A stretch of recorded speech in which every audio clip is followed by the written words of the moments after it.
moment onto the main straight again, Mike. I think we might try and chance a quick word with Dick Johnson. Yes, we'll be coming through to race cam with Dick now as he comes on to the start-finishing straight. Dick Johnson, you've been a busy man out there. This is quite a race. Yeah, you're not wrong, mate.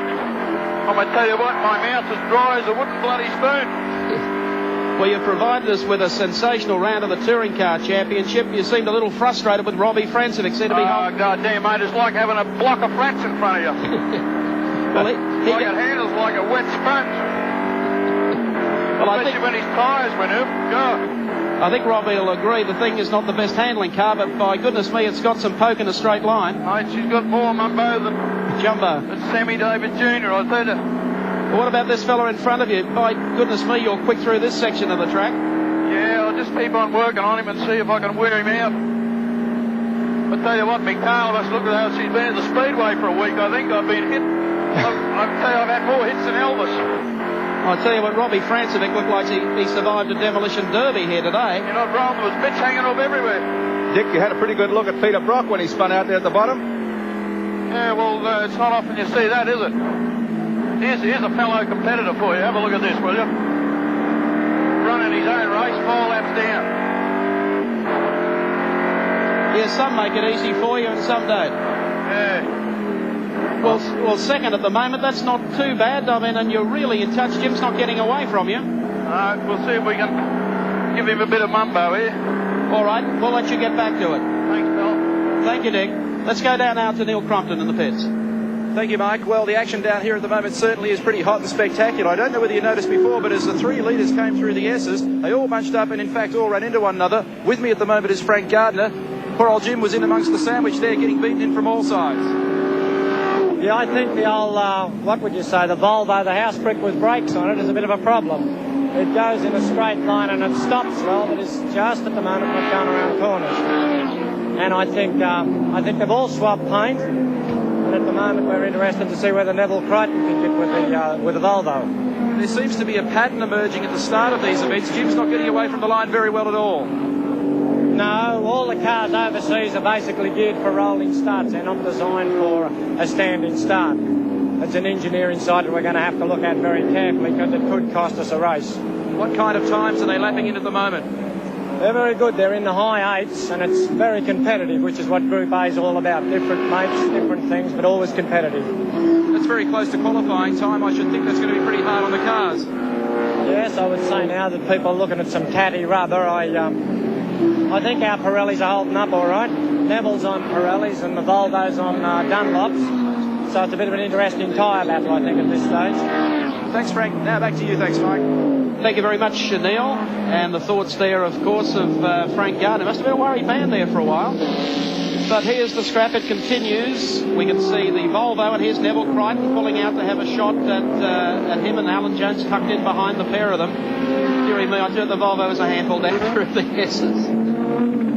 I tell you, they can all poke their fun about being a block of flats. But in a straight line, this car has got just so much potential. It has injected an awful lot of life into the Australian Touring Car Championship. Yes, you're not wrong there.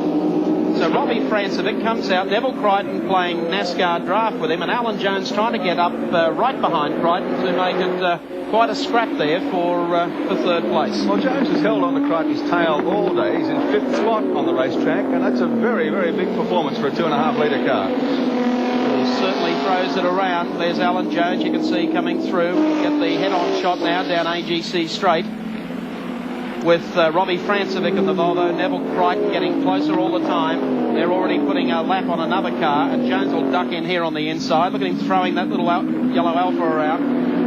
And it's about here that probably Neville will start to get a little frustrated with the Volvo. You have to get onto the brakes really hard, get it pointed the right direction. Then it all becomes probably a worthless exercise, because once they reach the front straight, the Volvo with the wick up starts to run away, and they don't catch it again until they come in under the braking for Valvoline corner. There's Crichton, car number 31. Currently second in points in the Touring Car Championship behind Jim Richards.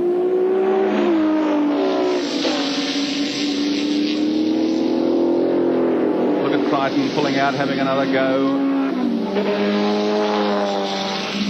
Neville's the first guy to tell you, no, he's not a sprint racer. He's into the enduros. Look at Jones, will you? Alan Jones is all over them, flinging this little yellow alpha around.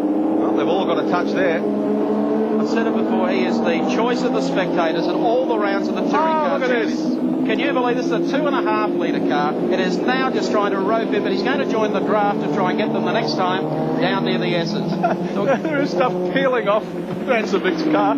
It's unbelievable. And Jones really harrying Crichton. Look at this.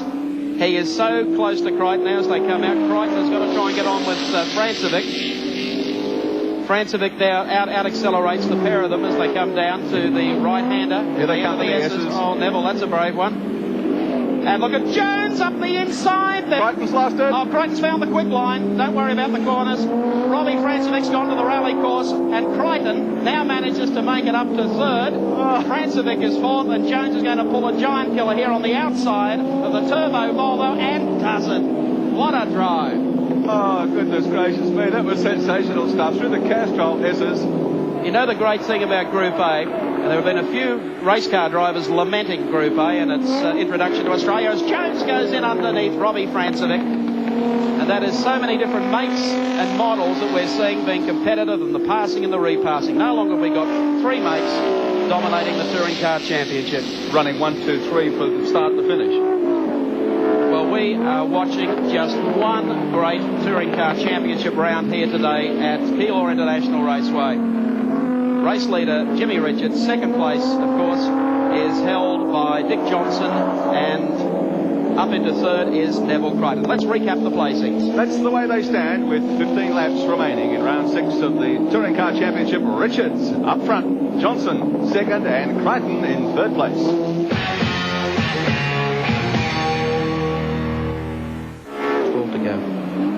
12 laps remaining in the Eurobox Trophy, round 6 of the Australian Touring Car Championship, and this is the go for third and fourth place between Neville Crichton and Alan Jones. They've been hammering away for the last 10 laps.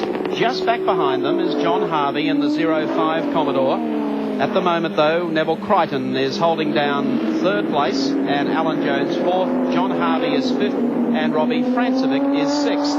So Francevic's tyres going off, of whatever problem he has, dropping him off the pace and back through the field. Bad luck for him. But this has been the real scrap for the last 5 laps. Up front, Jimmy Richards leads, Dick Johnson second. Now Crichton in third spot, and Jones still clinging to his exhaust pipe. And Harvey beginning to reel them in as the race winds down with 11 laps remaining. Neville Crichton, very quick indeed. Got through on the inside there, coming up to that slower car, Peter Behag, whoever it was, sorry, as they came into the bottom corner. But you'll notice Jones will drop off, but picks Crichton up down through the S's. And how he picks him up on the run down to Glowweave. A little bit of loose rear there on Crichton's car as well. They really have been giving each other a bit of knuckle out there today in this round of the championship. Well, they've gone over the halfway mark. We're into round 6 now of 10, and they dropped their worst performance. At the moment, Jim Richards